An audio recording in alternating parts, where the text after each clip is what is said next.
play a game of guess who. Once blacklisted as an enemy of the environment, today it remains the world's largest emitter of carbon dioxide by a long stretch.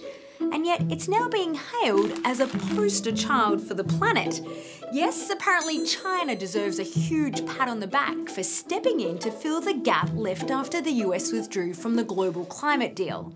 We are hearing that our actions and leading role in the Paris Agreement are being applauded by the international community. A round of applause for China?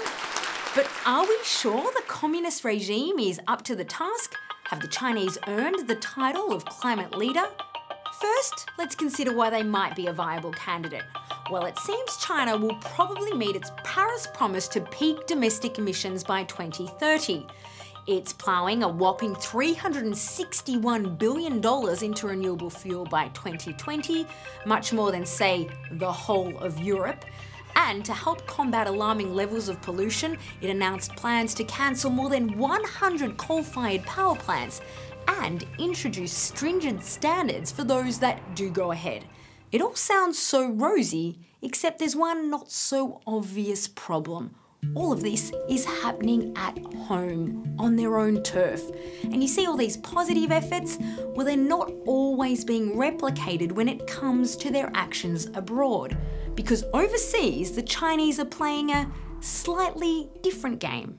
There's a thinking that other countries can or even should pursue the same kind of development as China did.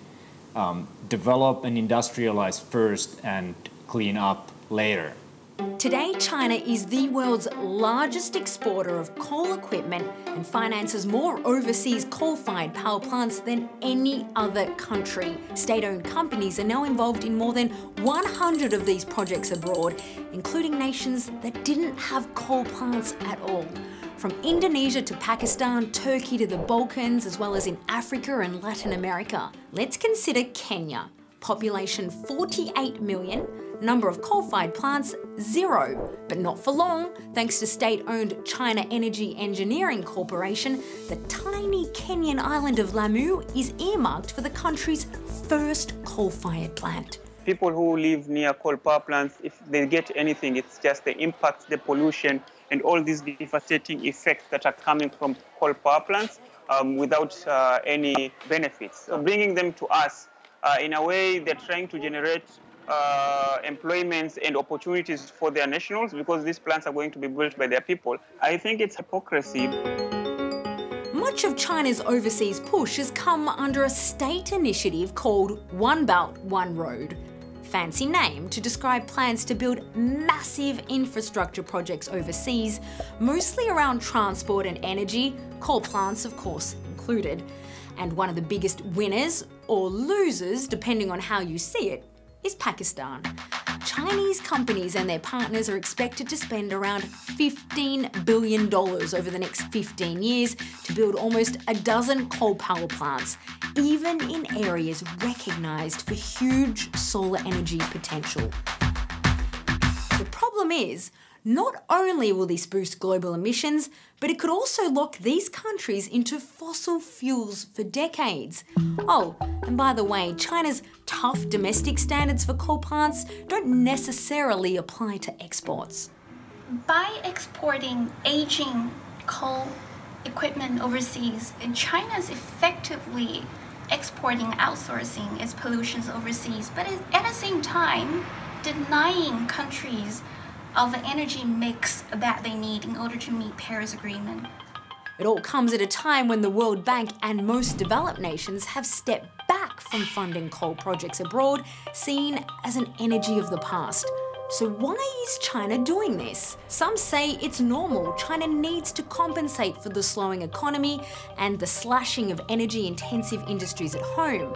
But should China be the champion of renewables on the one hand and coal plant exporter on the other? We asked John Seaman, a specialist in China's energy policy.